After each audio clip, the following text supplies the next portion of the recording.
Assalamualaikum warahmatullahi wabarakatuh. Saya Radix dari kelas Pasir kelas 4. Pada kesempatan kali ini saya akan membuat video pembelajaran dengan tema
menguatkan kerukunan melalui toleransi dan memelihara kehidupan manusia. Pada tema ini terdapat dua submateri, yaitu adalah toleransi dan memelihara kehidupan manusia. Dua submateri ini akan saya bahas satu persatu. Yang pertama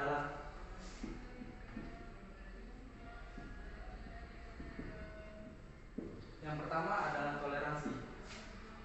Materi toleransi akan saya bahas dengan dua sudut pandang yang berbeda. Yang pertama adalah secara umum,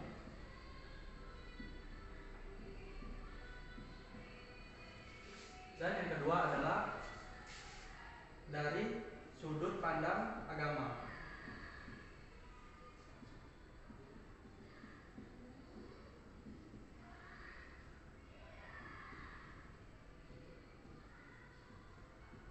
Di mana dalam sudut pandang agama ini tertuju pada agama Islam. Baik, langsung saja kita masuk ke materi pertama, yaitu toleransi secara umum. Secara umum, toleransi secara bahasa berasal dari bahasa Inggris, yaitu tolerance, yang berarti membiarkan. Dalam bahasa Indonesia diartikan sebagai sifat atau sikap toleran, mendiamkan atau membiarkan. Toleransi menurut istilah berarti menghargai, membolehkan, membiarkan pendirian, pendapat, pandangan, kepercayaan, kebiasaan, kelakuan, dan sebagainya yang lain atau yang bertentangan dengan pendirian sendiri, misalnya agama, ideologi, dan ras. Setelah mengetahui pengertian toleransi secara umum, kita akan membahas mengenai unsur-unsur toleransi yang dapat dilihat di sini. Unsur-unsur toleransi yang pertama adalah memberikan kebebasan dan kemerdekaan. Yang kedua, mengakui hak setiap orang. Yang ketiga, menghormati keyakinan orang lain. Dan keempat adalah saling mengerti. Setelah mengetahui pengertian dan unsur-unsur toleransi, selanjutnya adalah manfaat toleransi. Menghindari gejolak perpecahan, hubungan antar manusia menjadi lebih erat, meningkatkan rasa cinta kepada negeri sendiri, meningkatkan kekuatan iman, dan yang terakhir adalah mempersatukan perbedaan melalui musyawarah. Dan itulah materi saya mengenai toleransi secara umum. Selanjutnya adalah toleransi jika dilihat dari sudut pandang agama Islam. Sebagai sesama umat manusia, kita dianjurkan untuk saling menghargai dan menghormati, serta tolong-menolong dalam hal kebajikan. Dalam kehidupan sehari-hari, sikap ini disebut sebagai toleransi. Di dalam bahasa Arab, toleransi biasa disebut tasamu, sikap saling menghormati dan saling bekerja. Sama di antara kelompok-kelompok masyarakat yang berbeda baik secara etnis, bahasa, budaya, politik maupun agama. Di mana terdapat surah di Al-Quran yang membahas toleransi, yaitu pada surah Yunus ayat 40-41. Berikut adalah surah Yunus dan terjemahannya. أعوذ بالله من الشيطان الرجيم بسم الله الرحمن الرحيم ومنهم من من لا يؤمن به وربك أعلم بالمفسدين وإن كذبوك فقل لي عملي ولكم عملكم أنتم بريئون مما أعمل وأنا بريء مما تعملون. Yang artinya, di antara mereka ada yang beriman padanya, dan di antara mereka ada pula orang yang tidak beriman padanya. Tuhanmu lebih mengetahui tentang orang-orang yang berbuat kerusakan. Jika mereka mendustakanmu, katakanlah, bagiku perbuatanku dan bagimu perbuatanmu. Kamu berlepas diri dari apa yang aku perbuat, dan aku pun berlepas diri dari apa yang kamu perbuat. Quran Surah Yunus ayat 40-41. Setelah mengetahui surah dalam Al-Quran yang menjelaskan tentang toleransi, selanjutnya adalah sikap dan perilaku pemahaman terhadap Quran Surah Yunus ayat 40-41. Dapat dilihat pada layar. Berikut adalah sikap dan perilaku pemahaman terhadap Quran Yunus ayat 40-41. Pertama, selalu berpedoman pada Al-Quran dan hadis pada setiap langkah hidupnya. Selalu mensyukuri nikmat yang diberikan Allah Subhanahu wa Ta'ala. Yakin terhadap ajaran Islam. Berusaha mengamalkan ajaran Islam secara menyeluruh dan sempurna. Menyelamatkan umat manusia dengan berdakwah tentang Islam dan bersikap tegas dalam akidah apabila berhadapan dengan orang kafir.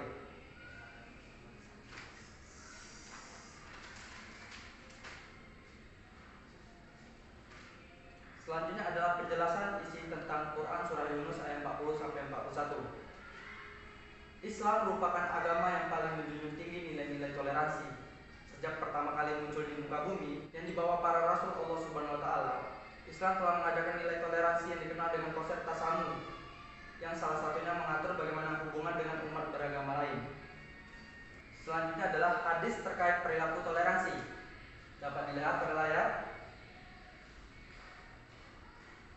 Hadis tersebut berbunyi, An Ibni Abbas qala qila li Rasulillah sallallahu alaihi wasallam ayyul adyani ahabbu ilallah qala al-hanifiyatus samhatun. Artinya, dari Ibnu Abbas ia berkata, ditanyakan kepada Rasulullah sallallahu alaihi wasallam, agama manakah yang paling dicintai oleh Allah? Maka beliau bersabda, Al-Hanifiyatu as-samhah, yang lurus lagi toleran. Hadis Bukhari. perlu teman-teman ketahui bahwasanya toleransi tidak hanya terjadi pada zaman sekarang, tetapi toleransi juga terjadi pada masa lampau. Seperti contoh adalah toleransi dalam lintasan sejarah Muslim. Suatu kisah, masyarakat di Madinah pada zaman Nabi Muhammad SAW adalah multi etnis dan multi agama. Masyarakat ini kemudian disatukan dalam sebuah wadah negara dan konstitusi yang dikenal dengan Piagam Madinah. Piagam Madinah memberikan kebebasan beragama sesuai dengan ajaran masing-masing. Rasulullah SAW berusaha menegakkan keadilan kepada semua komunitas, etnis, dan agama yang ada, sehingga tercipta suasana kedamaian dan ketentraman. Selain itu, di dalamnya berisi aturan-aturan berkenan dengan orang-orang Muhajirin, Ansar, dan Yahudi yang bersedia hidup berdampingan dengan kaum Muslim. Penghargaan terhadap keberadaan komunitas etnis dan pemeluk agama yang ada di Madinah merupakan salah satu indikator adanya masyarakat yang harmonis, penuh pengertian, damai, dan sejahtera. Pada masa Khalifah Abu Bakar Al-Siddiq dan Umar bin Khattab, usaha menegakkannya terus dilakukan. Bahkan kedua sahabat besar ini yang sebelum Muslim merupakan orang yang terpandang dan terhormat dari sosial dan ekonomi. Dalam suatu riwayat disebutkan, ketika Abu Bakar Al-Siddiq menjadi khalifah, ia menjadi miskin. Untuk menutupi kehidupannya, ia berusaha bekerja sendiri dengan berjualan di salah satu pasar yang ada di kota Madinah. harta dan kekayaannya digunakan untuk melakukan gerakan keagamaan agar masyarakat terhindar dari kemiskinan dan ketidakadilan. Melihat kenyataan ini, Umar bin Khattab menegur dan meminta Abu Bakar As-Siddiq mengambil sebagian kecil dari harta yang tersimpan di Bait al-Mal, karena ia juga sebenarnya mempunyai hak di situ. Tetapi Abu Bakar As-Siddiq tidak mau, bahkan berkata, dia akan sangat tersiksa apabila melihat umat dan masyarakat yang berbeda di bawah kepemimpinannya sengsara. Ia tidak mau memikul beban dosa yang begitu besar nanti. Kenyataan sejarah tersebut dapat dipahami bahwa keadilan dan pengakuan terhadap hak orang lain merupakan salah satu bentuk dakwah yang sebenarnya menuju masyarakat yang damai.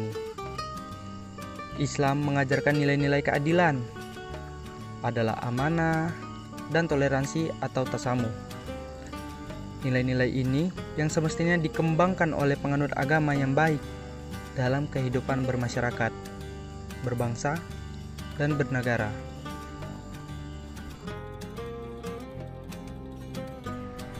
Selain itu, pada peristiwa tawanan Perang Badar yang terjadi pada tahun kedua Hijriah, saat itu dengan jumlah pasukan hanya 313 orang, Nabi SAW dan orang Muslim berhasil mengalahkan 950 pasukan Quraisy.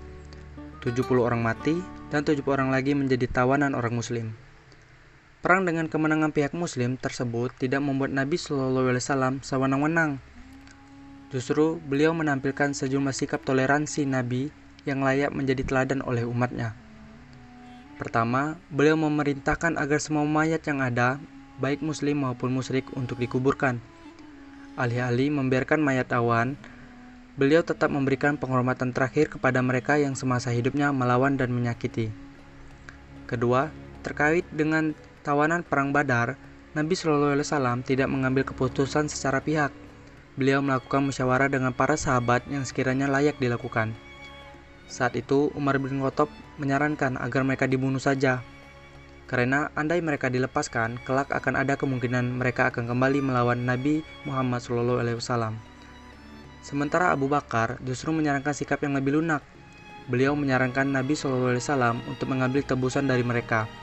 Mendengar pendapat ini, Nabi SAW setuju dan melaksanakan hal tersebut. Tawanan yang mampu diminta untuk membayar harga kebebasan sejumlah 1.000 sampai 4.000 dirham.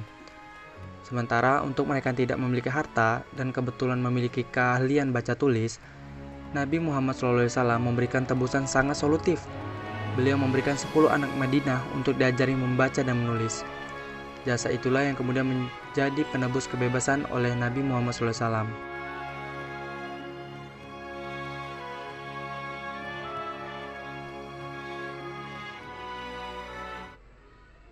Selanjutnya kita membahas mengenai contoh sikap toleransi. Dapat dilihat pada gambar. Contoh sikap toleransi pertama adalah tidak memaksakan keyakinan agama yang dianut kepada orang lain. Kedua, menghormati agama yang diyakini orang lain. Ketiga, menjaga kerukunan antar umat beragama dalam kehidupan bermasyarakat. Selanjutnya adalah memberikan kesempatan kepada pemeluk agama lain untuk melaksanakan ibadah sesuai agama yang dianutnya. Dan yang terakhir adalah menghormati kelompok lain menjalankan kebiasaan dan adat istiadat.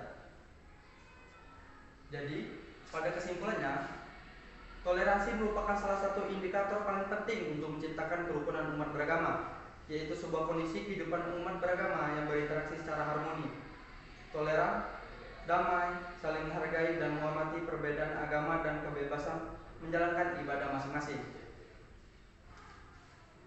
Baik, materi selanjutnya adalah mengenai memelihara kehidupan manusia. Perlu teman-teman ketahui bahwasanya ada surah dalam Al-Quran yang membahas mengenai memelihara kehidupan manusia, yaitu adalah surah Al-Maidah atau Hidangan. Adalah surah kelima dalam Al-Quran. Surah ini terdiri atas 120 ayat dan termasuk golongan surah Madaniyah. Di dalam Quran surah Al-Maidah ayat 32 berisi tentang bagaimana semestinya menjaga kehidupan dan menghindari diri dari kekerasan. Ayat ini menunjukkan betapa besarnya dosa membunuh sesama manusia tanpa sebab yang dibenarkan.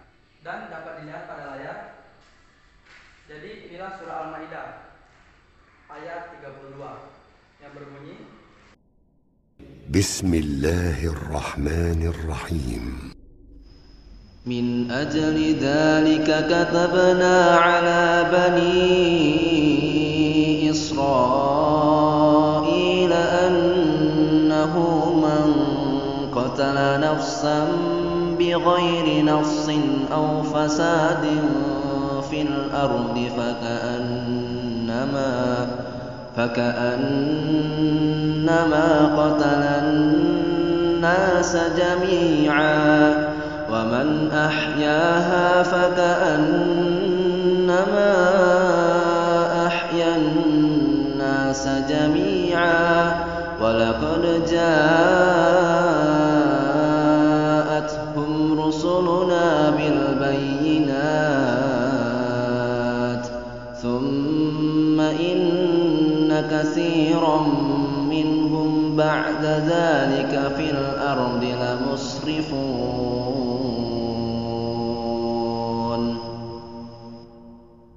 Yang artinya, oleh karena itu kami menetapkan suatu hukum bagi Bani Israel bahwa siapa yang membunuh seseorang bukan karena orang yang dibunuh itu telah membunuh orang lain atau karena telah berbuat kerusakan di bumi, maka seakan-akan dia telah membunuh semua manusia. Sebaliknya, siapa yang memelihara kehidupan seorang manusia, dia seakan-akan telah memelihara kehidupan semua manusia. Sungguh Rasul-Rasul itu benar-benar telah kami datangkan kepada mereka dengan membawa keterangan-keterangan yang jelas. Kemudian sesungguhnya banyak di antara mereka setelah itu melampaui batas bumi. Quran Surah Al-Maidah ayat 32. Selanjutnya adalah isi kandungan dari Quran Surah Al-Maidah ayat 32. Yang pertama adalah membunuh merupakan dosa besar. Membunuh satu orang tanpa alasan dibenarkan seakan-akan membunuh manusia seluruhnya. Memelihara nyawa manusia berpahala besar. Memelihara satu nyawa seakan-akan memelihara kehidupan manusia seluruhnya. Islam mengajarkan umatnya untuk menjaga kehidupan dan menjauhi tindakan kekerasan.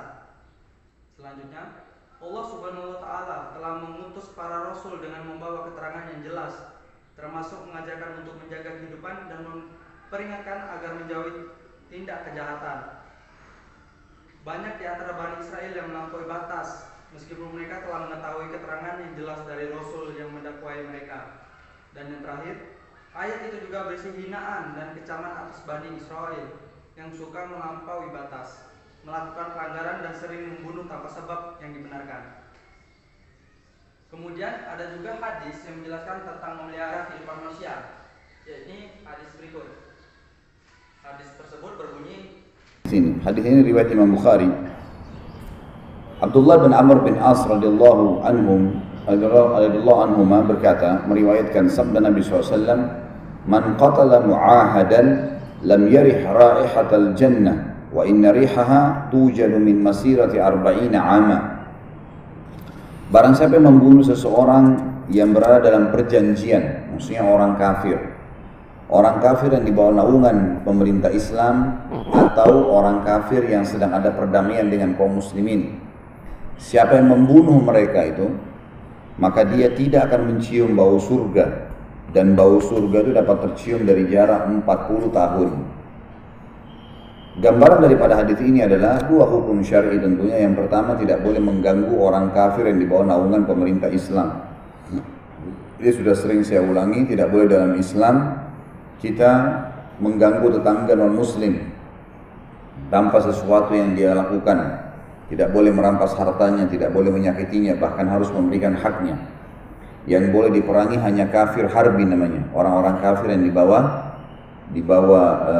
masuk ke dalam kancah peperangan dan mau memerangi umat Islam. Itu pun selama mereka melawan. Kalau mereka tidak melawan, tidak boleh dibunuh. Orang yang sudah tertawan, orang yang sudah menyerah, tidak boleh dibunuh. Orang tua, perempuan, anak kecil, semuanya nggak boleh. Di dalam Islam, saking tegasnya kita untuk menjaga kemakmuran manusia, tidak boleh seorang muslim mengganggu hanya karena kekafiran seseorang, kecuali kalau dia membuat kerusakan di muka bumi atau menghina agama Allah Islam. Siapa yang membunuh mu'ahid, hukum syar'inya tidak akan masuk surga. Artinya dia akan dimasukkan ke neraka dulu, baru kemudian masuk ke dalam. Baik, itulah penjelasan saya mengenai video pembelajaran dengan tema menguatkan kerukunan melalui toleransi dan memelihara kehidupan manusia. Saya Radis pamit undur diri. Terima kasih. Assalamualaikum warahmatullahi wabarakatuh.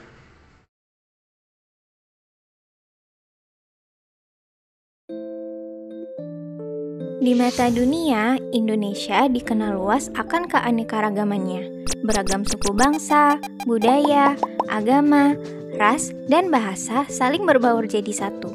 Persatuan di tengah perbedaan inilah yang menjadi ciri khas bangsa Indonesia sejak dulu.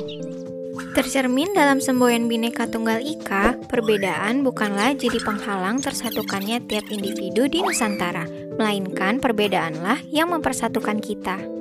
Namun realitanya, isu perpecahan dan intoleransi yang kian marak jadi faktor pemecah belah keutuhan suatu bangsa. Belakangan ini, negeri kita tercinta dihantam berbagai permasalahan internal, terutama soal integrasi nasional. Kurangnya sikap toleransi jadi pemercik utama rusaknya kerukunan antar sesama. Beragam tindakan-tindakan negatif, mulai dari penyebaran pesan intoleran, isu berbau rasisme, hingga ujaran kebencian kian berkembang pesat di sekitaran masyarakat. Akibatnya, berbagai konflik internal pun muncul, dan hal tersebut lantas memicu terjadinya pergesekan antara kelompok mayoritas kepada minoritas. Sikap merasa paling benar dan main hakim sendiri, lambat laun berujung pada tindakan kekerasan dan vandalisme. Bayangkan jika seandainya posisi kita berada di lingkaran minoritas, besar kemungkinan bisa saja kita diperlakukan secara diskriminatif. Pada dasarnya, intoleransi tidak hanya terbatas pada sikap membenci perbedaan pandangan pribadi saja. Intoleransi juga bisa muncul melalui perbedaan latar belakang suku, budaya, bahkan ras sekalipun. Nggak dapat dipungkiri pula, agama pun kini dijadikan sebagai kekuatan politik oleh segerombolan pelaku intoleransi. Perlahan, sikap toleransi mulai memudar dari waktu ke waktu, dan segelintir oknum cenderung ingin menang sendiri demi kepentingan pribadinya. Sebagai umat muslim yang cinta damai, salah satu sikap dasar yang harus ditanamkan dalam kehidupan sehari-hari adalah sikap saling menghormati dan menghargai kepada sesama. Sejatinya, Islam mengajak kepada umatnya untuk selalu menjalin kehidupan yang harmonis kepada manusia lainnya. Dan Islam juga sangat menjunjung tinggi keadilan bagi siapa saja tanpa memandang apapun latar belakangnya. Termaktub di dalam surat Al-Mumtahanah ayat ke-8, Allah sebenarnya telah mengingatkan kita untuk selalu menghormati kepada sesama. Allah Ta'ala berfirman,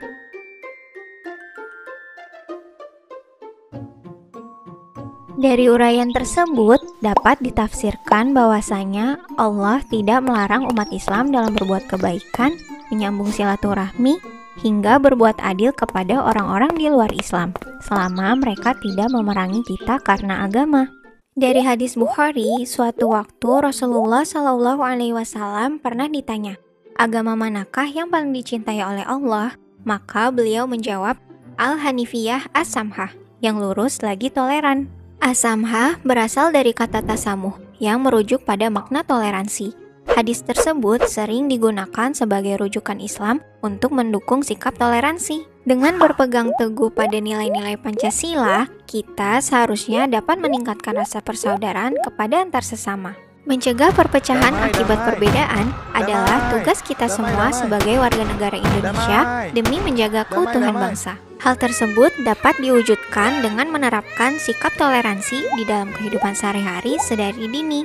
Hal-hal sederhana seperti membimbing anak-anak untuk menghormati pendapat orang lain, hingga mengajarkan mereka untuk tidak mendiskriminasi suku, agama, dan ras dalam pergaulan adalah sebagian contoh sikap toleransi. Selain itu, kita juga bisa memulainya dengan membuka pikiran untuk lebih saling menghargai dan menerima perbedaan yang ada. Bukankah manusia itu diciptakan berbeda-beda dengan segala keunikannya? Terlebih di Indonesia memiliki beragam suku, adat, dan ras yang heterogen. Maka sudah saatnya kita bersatu padu tanpa sekat.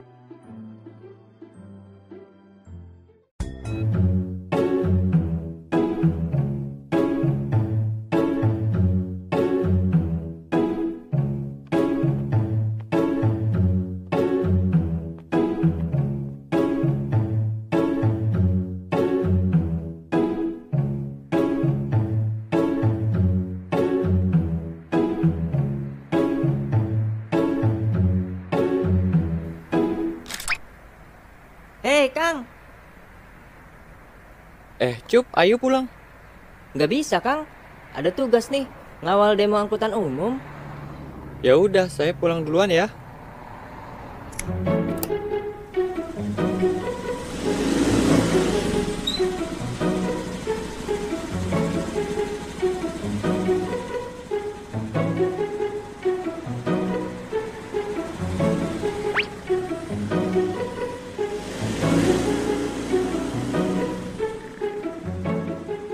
Ada yang bisa dibantu, Pak? Sepertinya sedang kesulitan.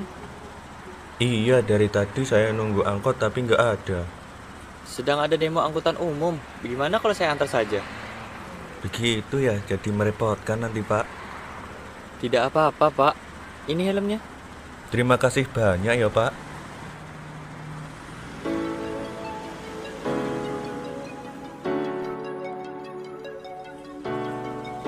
Di sebelah mana, Pak? Belok kanan di sini. Di sini, Pak. Iya, masuk sini.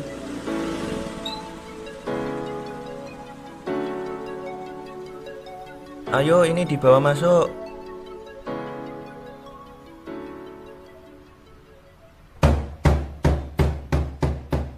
Alhamdulillah. Ayo buka puasa di sini aja, Pak. Terima kasih, Pak. Tapi saya nggak puasa. Saya bukan Muslim. Oh, nggak apa-apa, Pak. Ikut makan bareng aja. Iya, Pak Polisi. Sini ikutan makan bareng. Mari, Pak. Nanti kalau aku sudah besar, aku pengen jadi polisi juga. Beneran? Nama kamu siapa? Namaku Aris, Pak. Allahumma laka sumtu wa bika amantu wa ala rizkika aftartu birahmatika ya arhamar rahimin. Silahkan dimakan, Pak. Iya, Pak. Terima kasih.